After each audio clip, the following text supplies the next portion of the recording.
Hello friends, welcome back to my channel Info by Desi. இன்னைக்கு நம்ம Info by Desi சேனல்ல கோதுமை மாவுல எப்படி கிறிஸ்பியான ஆனியன் சமோசா வீட்லயே ரெடி பண்ணலாம்னு இன்னைக்கு வீடியோல பார்க்க போறோம். வீடியோ போறதுக்கு முன்னாடி இப்போதான் ஃபர்ஸ்ட் டைம் என்னோட வீடியோ பார்க்கறீங்கன்னா மறக்காம என்னோட Info by Desi சேனலை சப்ஸ்கிரைப் பண்ணி பெல் ஐகானையும் பிரஸ் பண்ணி வச்சுக்கோங்க. அப்பதான் நான் போடுற வீடியோஸ் எல்லாமே உங்களுக்கு உடனுக்குடனே வந்து சேரும். இப்போ வாங்க ஆனியன் சமோசா செய்ய தேவையான பொருட்கள் என்னென்னன்னு பார்த்துக்கலாம். 1 கப் கோதுமை மாவு எடுத்து வச்சிருக்கேன்.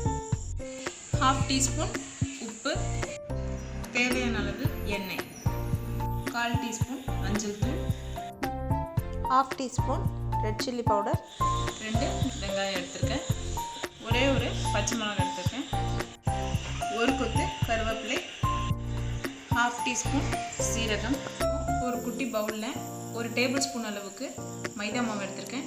ஃபஸ்ட்டு ஒரு பவுல் எடுத்துக்கோங்க. அதில் நம்ம எடுத்த 1 கப் கோதுமை மாவை ஆட் பண்ணிக்கலாம். கோதுமை மாவு கூடவே அதுக்கு தேவையான அளவு உப்பு ஆட் பண்ணிக்கோங்க.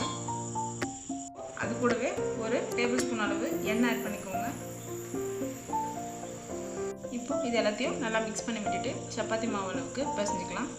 எண்ணெயும் உப்பும் நல்லா மிக்ஸ் பண்ணிட்ட மாவு கூட இப்போது கொஞ்சம் கொஞ்சமாக தண்ணி ஆட் பண்ணி சப்பாத்தி மாவு கூட பிசைஞ்சிக்கலாம். இப்போது மாவு நல்லா சாஃப்டாக சப்பாத்தி மாவு பதத்துக்கு பிசைஞ்சு எடுத்துட்டேன். இப்போது நம்ம பிசைஞ்ச மாவை ஒரு ஒர்க் சர்ஃபேஸ்க்கு மாற்றிக்கலாம். மாற்றிட்டு இதை ஒரு 4 பார்ட்டாக பிரிச்சுக்கலாம்.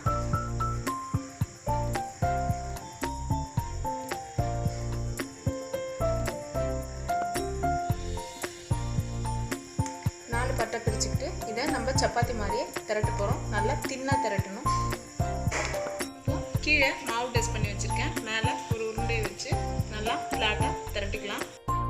நல்லா தின்னாக முடிஞ்ச வரைக்கும் ரெக்டாங்கிள் ஷேப் வர மாதிரி தின்னாக திரட்டி வச்சுருக்கேன். இதே மாதிரி மீதி இருக்கிற மாவு உருண்டைகளையும் திரட்டி எடுத்துக்கலாம். தோசைக்கல்லை அடுப்பில் வச்சு ஹீட் பண்ணி வச்சுருக்கேன். இப்போது திரட்டி எடுத்த சப்பாத்திகளை இந்த தோசைக்கல்லை 2 சைடும் சூட் பண்ணி எடுத்துக்கலாம்.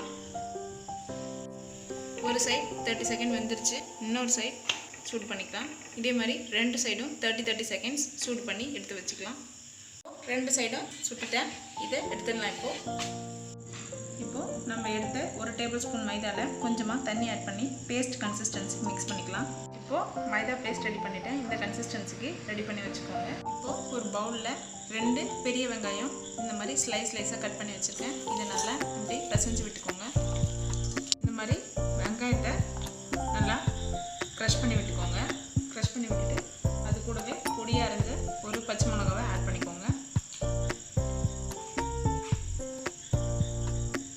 கூடவே கருவேப்பிலையை கூட கட் பண்ணி வச்சுருக்கேன். அதையும் ஆட் பண்ணிக்கிறேன். கூடவே ஒரு 1/2 டீஸ்பூன் ஜீரகம் ஆட் பண்ணிக்கோங்க. 1 டீஸ்பூன் அளவுக்கு மஞ்சள் தூள் ஆட் பண்ணிக்கோங்க. ஒரு 1/2 டீஸ்பூன் போல் சில்லி பவுடர் ஆட் பண்ணிக்கிறேன். உங்களுக்கு காரத்துக்கு ஏற்ற மாதிரி நீங்கள் ஆட் பண்ணிக்கோங்க. ஆல்ரெடி பச்சை மிளகாய் ஆட் பண்ணிக்கிறதுனால மசாலாவுக்கு தேவையான அளவு உப்பு ஆட் பண்ணிக்கோங்க. இது எல்லாத்தையும் நல்லா மிக்ஸ் பண்ணிக்கோங்க. நம்ம இதை வதக்க போகிறதில்ல, அப்படியே தான் ஸ்டஃப் பண்ண போகிறோம். அதனால் நல்லா மிக்ஸ் பண்ணிக்கோங்க. ஆயிலில் ஃப்ரை பண்ணும்போதே ஆனியன் நல்லா வெந்துடும். இப்போது ஆனியன் ஸ்டஃபிங் ரெடியாக இருக்குது. நம்ம சுட்டு எடுத்த சப்பாத்திகளை 3 பார்ட்டாக பிரிச்சுக்க போகிறோம்.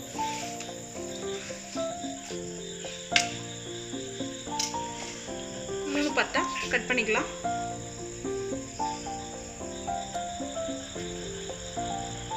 நான் 3 ஈக்குவல் பார்ட்ஸாக கட் பண்ணிட்டேன் ஒரு சப்பாத்தியை. அதே மாதிரி மீதி இருக்கிற எல்லா சப்பாத்திகளையும் கட் பண்ணிக்கோங்க. இப்போது எல்லா சப்பாத்திகளையுமே இந்த மாதிரி கட் பண்ணி எடுத்துட்டேன்.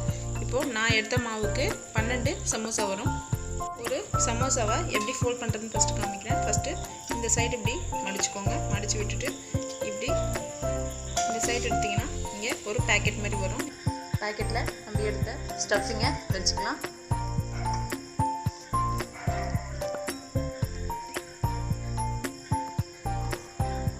நம்ம எடுத்த ஆனியனை ஸ்டஃப் பண்ணிவிட்டேன். மறுபடியும் இதை இப்படி ஃபோல்ட் பண்ணிக்கோங்க.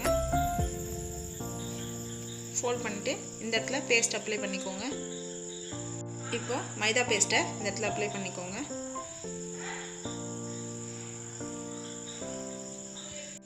இதை இந்த இடத்துல அப்படியே ஸ்டிக் பண்ணிக்கோங்க. நம்ம சமோசா ரெடி ஆகிடுச்சு.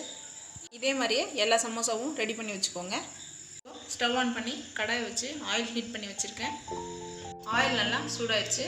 நான் கொஞ்சமாக தான் ஆயில் ஊற்றிருக்கேன். 2 தான் பொரிச்சு எடுக்க போகிறேன். சமோசாவை அதில் ஆட் பண்ணிக்கோங்க. சமோசாவை நல்லா மீடியம் ஹீட்டில் வச்சு கோல்டன் ப்ரௌன் கலர் வர வரைக்கும் பொரிச்சிக்கலாம். இப்போ ஒரு பக்கம் நல்லா வெந்திருக்கு, இன்னொரு பக்கம் திருப்பி போட்டுக்கலாம். பார்த்தீங்கன்னா நல்லா கோல்டன் ப்ரௌன் கலர் வந்திருக்கு ஒரு பக்கம். இன்னொரு சைடு திருப்பி போட்டு அதே மாதிரி கோல்டன் ப்ரௌன் கலர் வர வரைக்கும் வெயிட் பண்ணுங்கள். மீடியம் ஹீட்லேயே வச்சு ஃப்ரை பண்ணுங்கள். ரெண்டு சைடும் நல்லா கோல்டன் ப்ரௌன் கலர் வந்துடுச்சு. இப்போ இதை எடுத்துடலாம். எடுத்து ஒரு சர்விங் பிளேட்க்கு மாற்றிக்கலாம். இது இருக்கிற எல்லா சமோசாவும் ஃப்ரை பண்ணி எடுத்துடலாம். ஃப்ரை பண்ண சமோசாஸ் எல்லாத்தையுமே ஒரு சர்விங் பிளேட்க்கு மாற்றி வச்சுருக்கேன். ரொம்ப கிறிஸ்பியான மைதா சமோசா மாதிரியே இருக்கிற கோதுமை மாவில் ப்ரிப்பேர் பண்ண ஆனியன் சமோசா ரெடி ஆகிடுச்சு. யூஸ்வலாக நம்ம சாப்பிட்ற மைதா சமோசாவுக்கு இது ஒரு ஹெல்தி ஆல்டர்னேட்டிவாகவும் இருக்கும். இந்த சமோசாவை கண்டிப்பாக உங்கள் வீட்டில் ட்ரை பண்ணி பாருங்கள். உங்கள் வீட்டில் இருக்க எல்லாருக்குமே ரொம்பவே பிடிக்கும்.